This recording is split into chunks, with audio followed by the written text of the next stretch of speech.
Guard, halt! Left, haste!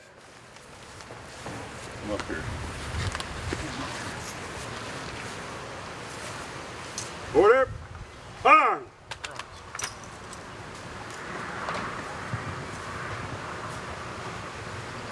Let's recite our pledge. I pledge allegiance to the flag of the United States of America and to the republic for which it stands, one nation, under God, indivisible, with liberty and justice for all.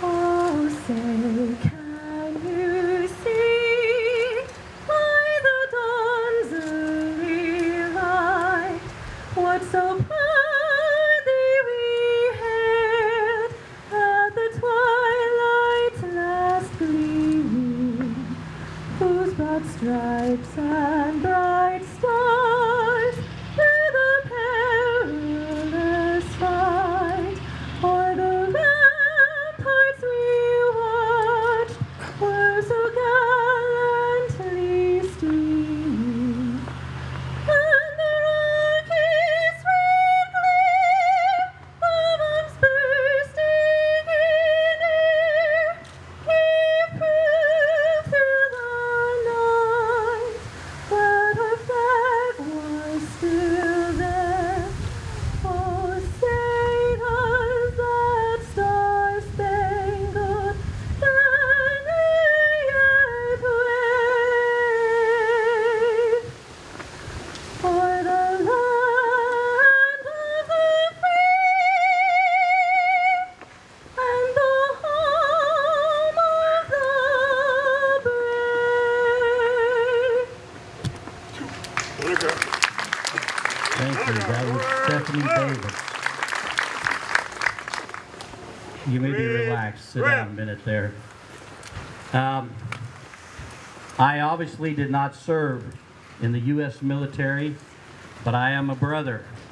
I served in Her Majesty's Royal Navy, and I consider it a joy and a privilege and an honor to be here with you today. This is not my first time at this wall, nor at the wall in D.C. It holds special memories.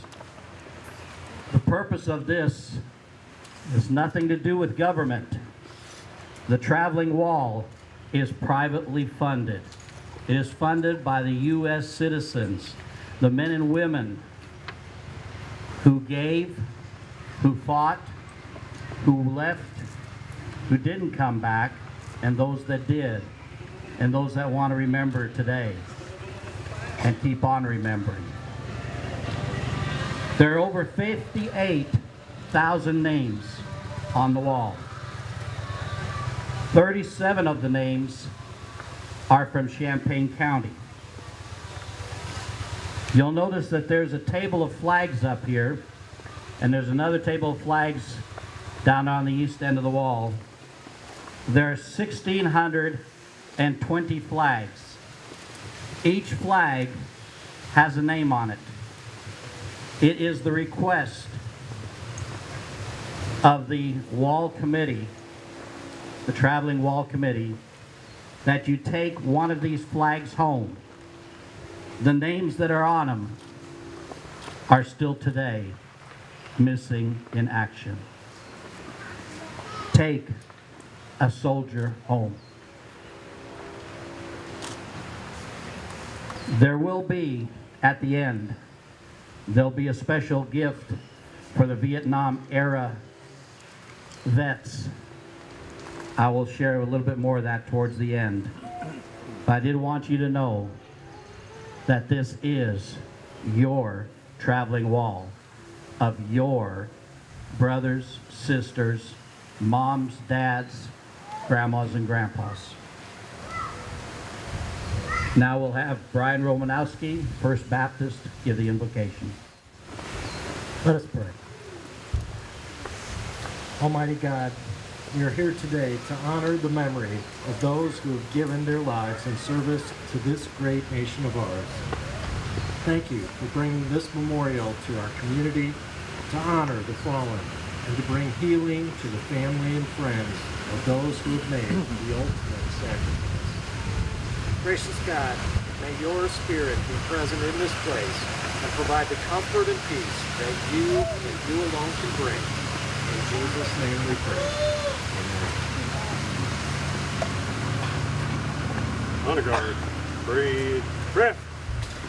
Now we have, I was told that I had to introduce her this way. Lil Sis. She is the chaplain for Veterans Music Ministry, and she's going to sing a song called Welcome Home.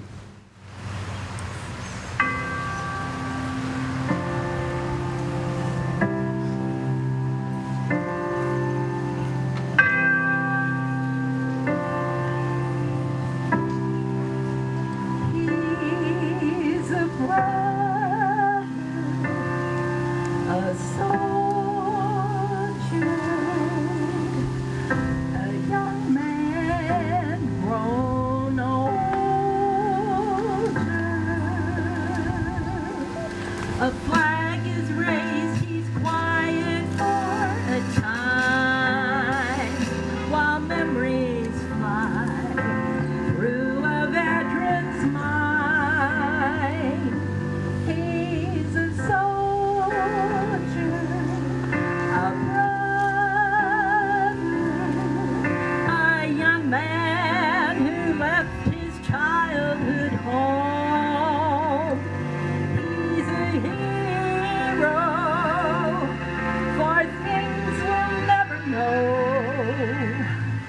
It's been a long time coming.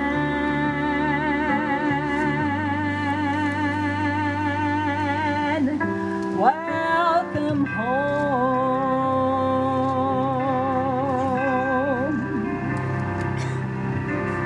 Understand the tears that sometimes flow for things he'll never share and hopes you'll never know.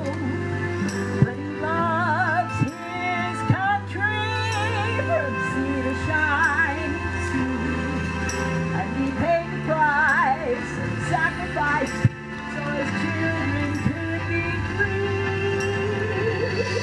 He's a soldier, a brother, a young man who left his childhood home. He's a hero, but things we'll never know. It's been a long time coming. Welcome home. It's been a long time coming.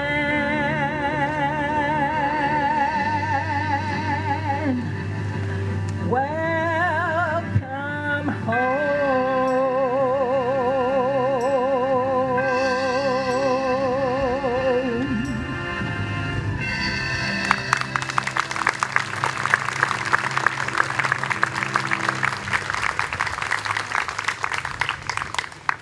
Welcome home. Great words.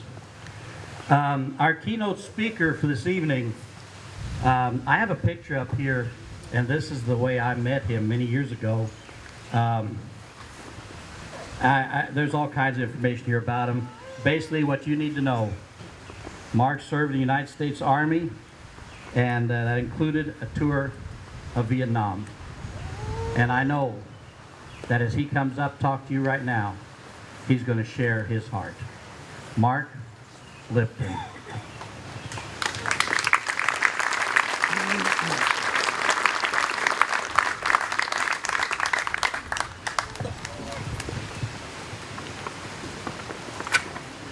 I was going to read from your notes. Yeah, just keep it close to him. First of all, I usually only speak to a group of 12 people at a time. And so this is like, wow. So I got a lot of juries to convince, I guess. Secondly, I was really honored and humbled when I got a phone call asking me to be the keynote speaker. Dick Borrelio was the one that asked me, and he mentioned that the first person that they had asked, a Vietnam veteran with a Medal of Honor, was unable to be here tonight. And so they were calling me. So I want to take this opportunity to tell all of you, open in the public, I am not a Medal of Honor winner. But I have vivid memories of Vietnam. I have vivid memories of the people I served with. I have vivid memories of what was going on in this country. And it was sort of a rude awakening for me, because when the Vietnam War really began to take off in the early 60s, I was just starting high school. By the time I graduated from college, it was 1968, and I'm sure there are a lot of people here that remember some of the events of 1968. And I think the first one that I remember was 1968 in January, was the Tet Offensive in Vietnam. We also had the assassinations of Dr. Martin Luther King and Robert Kennedy. We had our sitting president announce he wasn't running for re-election. We had, I suppose, from a rather personal point of view, the abolition of graduate school deferments. And by May of '68, after I graduated, I was accepted to Northwestern Law School, got to law school in August, and got my draft notice in September. I remember going to the law school and telling them that I was dropping out of law school. I wanted my tuition back because I was going into the Army. And they said, oh, well, the Army will defer entry so you can finish the semester and we can keep our money. And I said, no, thank you. I want to go now. And I certainly don't want to go off for a couple of years and then come back as a second semester freshman anyway. I grew up in the city of Chicago. Up until the summer of '68, I guess I can't say that I gave much thought to the war in Vietnam, but I certainly began thinking about it once I got in the Army. I am not by nature a particularly athletic or strong person, which I think was probably one of the reasons why I was sent to Fort Polk, Louisiana, which I'm sure some of the veterans here will remember as Tigerland, birthplace of the infantryman for Vietnam.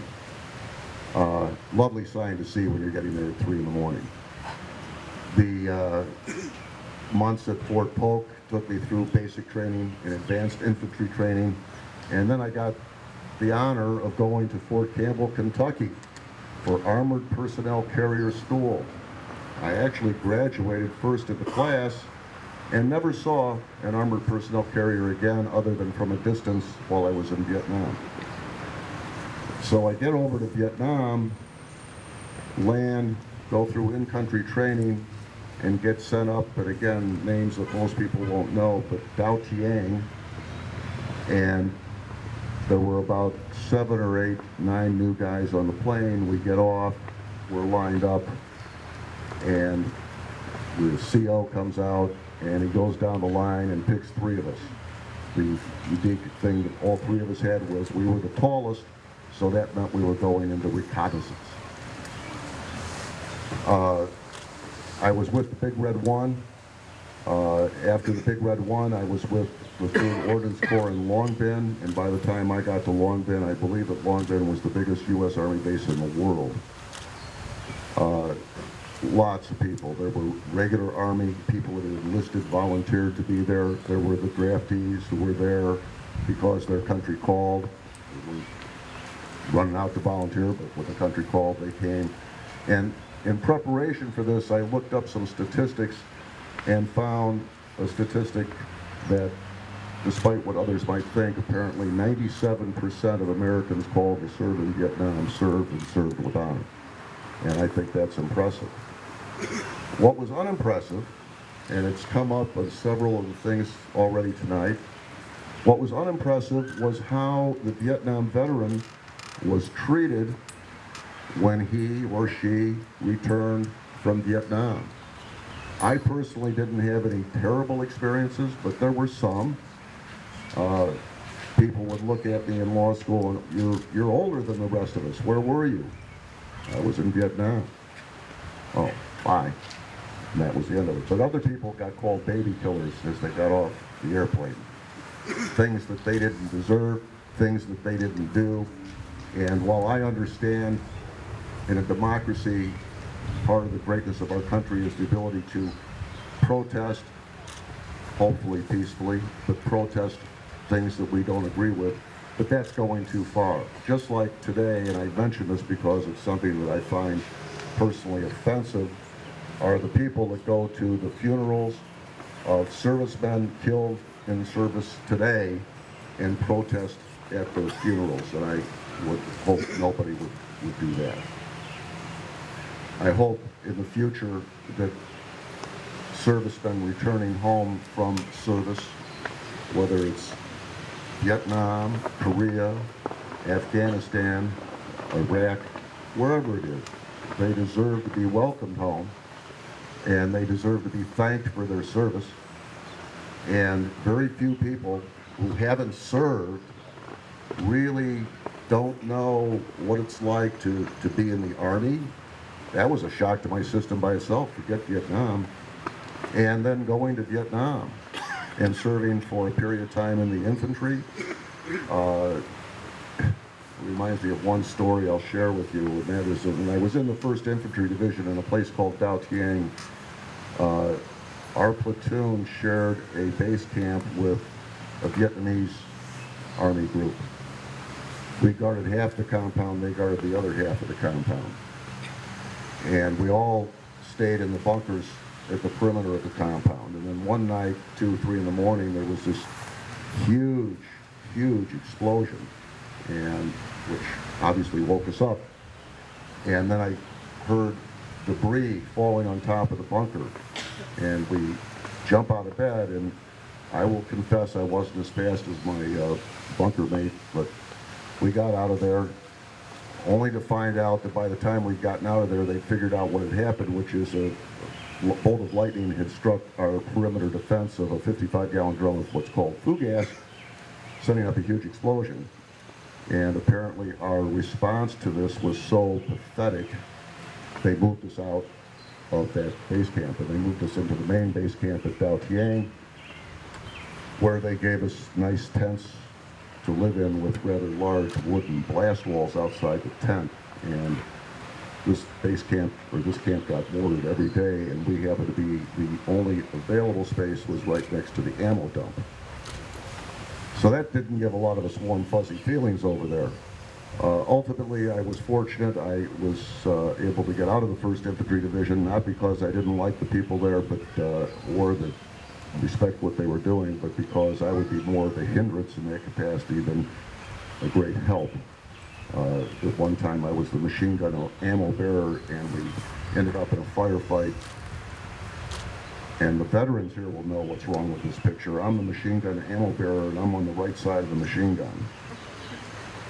And that's the wrong side. So that forced me to have to get over onto the other side while being shot at. And I'm thinking, this is not good. These guys deserve better. I could do better for them elsewhere. And I ended up in an ordnance company in Longton. I'm proud of the service that I did for the country. I'm proud of the service that everybody who went to Vietnam, everybody who served in the armed forces during the Vietnam era, including a very close friend of mine who managed to somehow get stationed in Charleston, South Carolina for 2 years. I'm proud of our servicemen today, and without them, where would we be? I certainly wouldn't be up here speaking to you. Again, I don't want to speak too long. I've talked to Vic and Bill and others that one of the problems at other ceremonies such as this, that sometimes the speakers go on and on and on, and I don't want to be known as one of those speakers. I may be boring, but at least it'll be short and boring. Hello? Boy, it's a good time for me to stop talking, I think. I think this is a sign. Again, I want to welcome all of the servicemen, the retired servicemen, I guess I wouldn't consider myself retired, just discharged servicemen, relatives. I hope you take the time to find the names of friends, loved ones on the wall. And for those of you who haven't, like me, I hope we all get to DC to see the real thing in the mall. Thank you.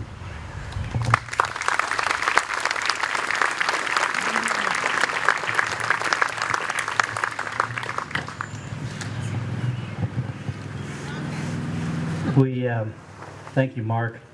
You guys got to remember one thing, he's a lawyer. So if you need someone, call him. The next portion of our program is the laying of the wreaths. And I know we've got a couple of Sea Cadets that'll be escorting the wreaths. We also have some of them standing at the wall. And for my brothers sailors, fair winds and following seas. You understand what that means. And we could have Phil Willem.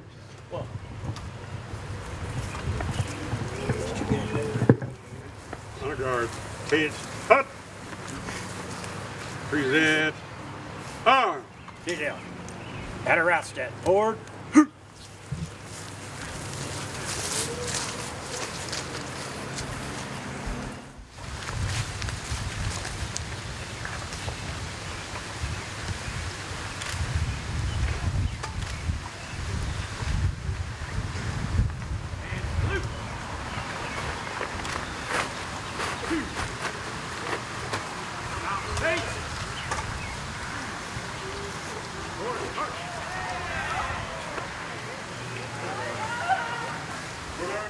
Before we go to the next portion here, I told you I was going to share a little bit about the pin. The pin will be given out at the end of this ceremony. And let me grab a hold of it here.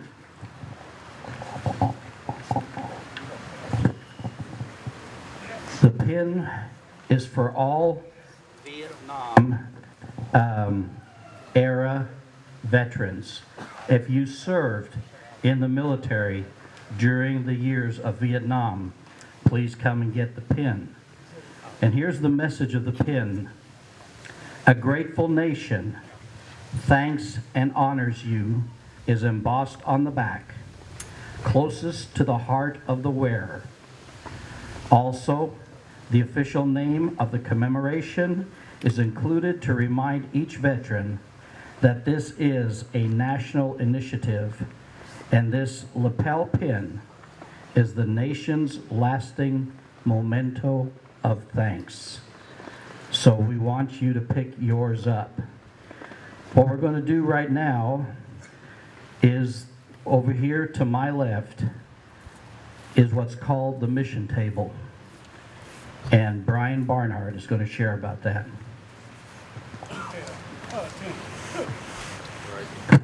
Thank you very much. It is my honor to be here, and we will tell you about this table momentarily.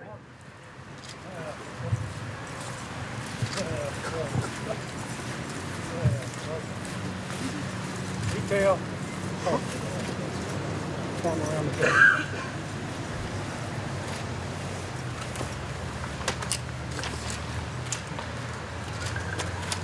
The table is small, symbolizing the frailty of one prisoner alone against his or her oppressors.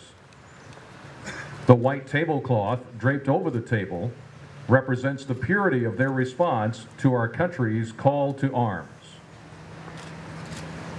The empty chair depicts an unknown face, representing no specific soldier, sailor, airman, or Marine, but all who are not here with us. The round table shows that our concern for them is never ending. The Bible represents faith in a higher power and the pledge to our country, founded as one nation under God. The single red rose reminds us of their families and loved ones.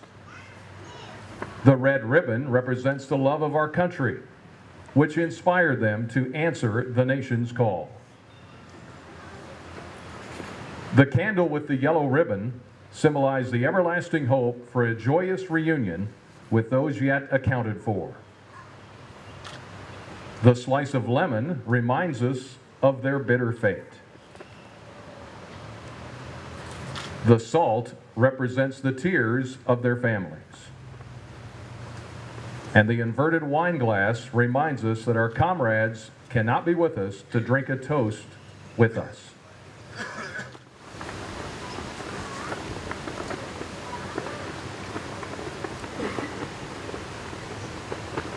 Present.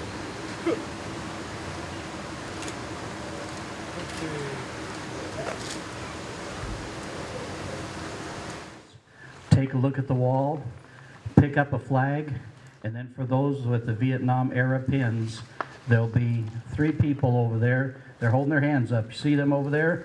They'll be having the pins, so go over and get that. God bless you.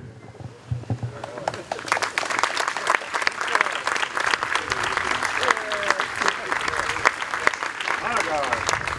Change. Hut. Left. Face. About. Face. Forward. March. And salute.